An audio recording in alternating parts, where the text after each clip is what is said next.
मित्रों, यह एक सवाल है कि अच्छे लोगों की मृत्यु जल्दी क्यों हो जाती है। अक्सर यह देखा जाता है कि अच्छे से और धर्म से चलने वाले लोगों की मृत्यु अक्सर जल्दी ही हो जाती है। आप समझेंगे कि प्रत्येक प्राणी को उसके कर्म के अनुसार ही फल मिलता है। अगर कोई अच्छा कर्म करता है तो उसे अच्छा फल मिलता है, और अगर कोई बुरा कर्म करता है तो उससे दुख मिलता है। तो नमस्कार दोस्तों, वीडियो अच्छी लगे तो लाइक और चैनल को सब्सक्राइब जरूर कर ले और लास्ट तक बने रहे। तो चलते हैं वीडियो की ओर। अच्छे और पुण्य कर्म करने वाले को भगवान से दीर्घायु का आशीर्वाद मिलता है, तो वहीं बुरे कर्म करने वाले मृत्यु का श्राप पाकर पहले ही मर सकते हैं। यही कारण है कि कुछ लोगों की मृत्यु समय से पहले और बेहद कष्टदायक स्थिति में होती है। आइए जानते हैं किन कारणों से व्यक्ति अपनी पूर्णायु का भोग नहीं पाता। यह फैसला तो भगवान ही करते हैं कि किसकी उम्र कितनी है। आप ये कहावत भी जरूर सुनेंगे कि जितनी चाबी भरी राम उतनी ही तमाशा करते हैं। दोस्तों, इस कहावत से साफ हो जाता है कि किसकी मृत्यु कब होती है ये भगवान ही तय करते हैं। वैसे तो अच्छे लोगों की मौत जल्दी हो जाने के पीछे कई कारण होते हैं, लेकिन पहले कारण को समझने के लिए आपको यह जानना होगा कि हम जो कुछ भी इस जन्म में करते हैं उसका जवाब हमें ऊपर यमराज को देना होता है। यदि उसका पाप का पलड़ा भारी होता है तो उसे नरक में तपस्या काटनी पड़ती है, और यदि पुण्य का पलड़ा भारी हो तो उसे स्वर्ग का सुख मिलता है, और यही चक्र कई युगों तक चलता रहता है जब तक उसे मोक्ष की प्राप्ति नहीं होगी। इस मृत्यु लोक में हर कोई अपने छोटे से कम के लिए आता है। कोई आत्मा इंसान बनता है तो कोई जानवर के शरीर में प्रवेश करता है। ये उसके संबंधित कर्मों के आधार पर ही तय होता है। इसके अलावा उनके जन्म देने वाले माता पिता के संस्कार भी उनके अंदर आते हैं। इसके बाद वो जो कर्म करेगा उसके होश से उसे पुण्यात्मा या फिर दुरात्मा कहा जाता है।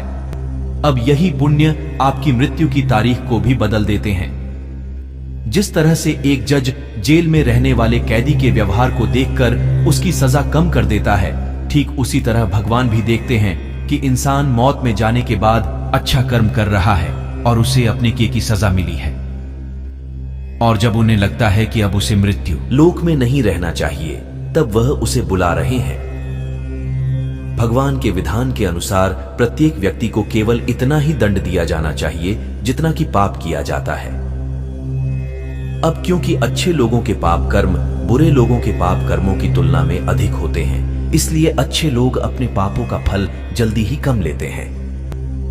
हिंदू धर्म की मान्यता है कि भगवान हर अच्छे व्यक्ति को किसी न किसी उद्देश्य के साथ मृत्युलोक में मान्यता देते हैं, और भगवान का अपना अवतार लक्ष्यों में शामिल होता है। इसीलिए जब वो उद्देश्य जल्दी हो जाते हैं तब भगवान उन्हें वापस बुला लेते हैं। अच्छे लोगों की मौत उनके अच्छे कर्मों पर ही लगातार करती है।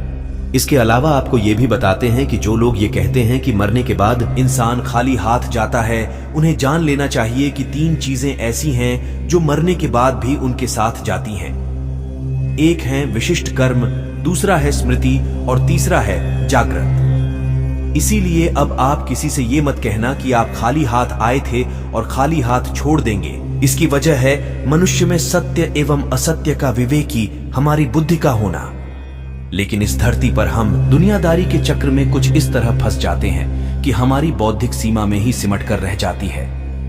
हम सब कुछ अंतर्निहित सुखों को ही मानक सब कुछ मानते हैं। यही गलती हम कर जाते हैं, क्योंकि इसके बावजूद कोई भी व्यक्ति यह दावा नहीं करता कि वह पूरी तरह से सुखी है। सच्चाई यह है कि हमें सामान्य मानव जीवन के उद्देश्य का पर्दाफाश करने के लिए निरंतर प्रयास करते रहना चाहिए। यह सच है कि आपके और आपके परिवार के भरण पोषण की जिम्मेदारी हमारी है, और हमें इसे हर हाल में निभाना चाहिए। लेकिन क्या आप यह समझ पाते हैं कि आप कितने दिनों तक या कितने सालों तक इस जगत में बने रहते हैं और आपकी मंजिल बन जाती है? तो इन कार्ड के उत्तर में ज्यादातर लोग यही कहते हैं कि पता नहीं, ऐसे लोग बड़े ही अजीब होते हैं। वो यात्रा तो कर रहे हैं, पर यात्रा के संबंध में उन्हें कुछ जानकारी नहीं होती। क्या आपने कभी एकांत में यह सोचा है कि आपका यह मानव जीवन क्यों मिला है? तो दोस्तों, महाभारत में युधिष्ठिर महाराज के एक प्रश्न के उत्तर में भीष्म पितामह ने कहा था कि किसी से बढ़कर कोई भी जीव नहीं है। आपको यह जानकर आश्चर्य होगा कि 84 लाख योनियों के बाद हम मनुष्य जीवन से मिलते हैं और संसार के सभी प्राणियों में मनुष्य ही सबसे श्रेष्ठ है।